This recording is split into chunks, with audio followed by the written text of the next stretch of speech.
As I minimize possessions, how do I overcome the money spent on things in the past?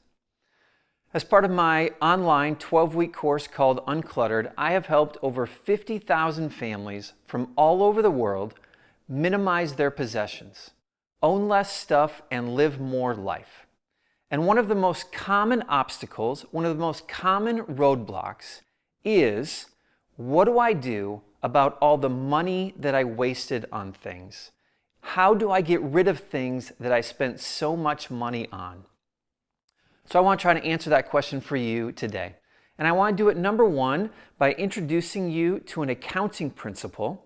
And then number two, just reminding you of two truths about life that are important in overcoming this question. First, the accounting principle. Banking and finance is actually my college degree.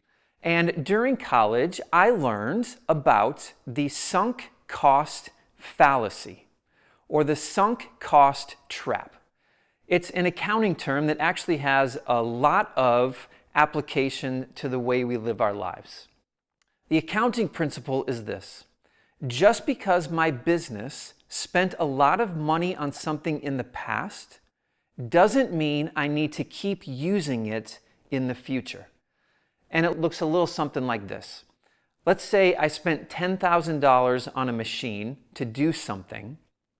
Well, now there's a new machine that only costs $5,000. It does the work better, faster, more efficiently, and higher quality. It would be foolish, it would actually be wrong in business thinking to think to myself, I'm not going to buy the new machine because I spent so much money on the old machine.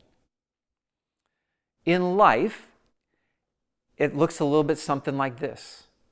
Just because I wasted a lot of time and energy and money on things in the past doesn't mean I need to hold on to them if they're not contributing to living my best life today.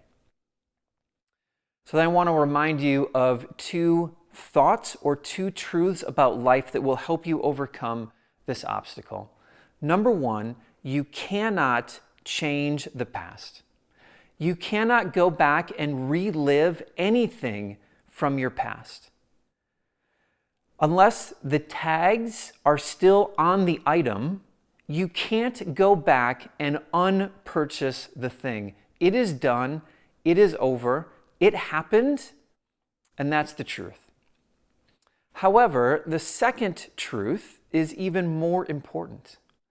I can't change the past, but I can learn from the past. I can take the lessons learned from those items that I'm removing, learn a lesson from them, decide that I'm not going to make that same mistake in the future. And in that way, we begin to redeem the past. We learn lessons from those mistakes. And so it's not entirely wasted money. There is not a doubt in my mind that you will love owning less stuff. You'll find more money and more time and more energy and more focus. You will live a more fulfilled life focused on things that actually matter rather than physical possessions. To get there, we're going to have to overcome the money that we wasted on things in the past. I had to overcome it. We got rid of about 60-70% of our things as we began pursuing minimalism. And all I could do is just say, okay, I need to learn not to repeat this mistake in the future. You will love owning less stuff. It will lead to a far better, more meaningful life than you ever imagined. And I know that you can do it.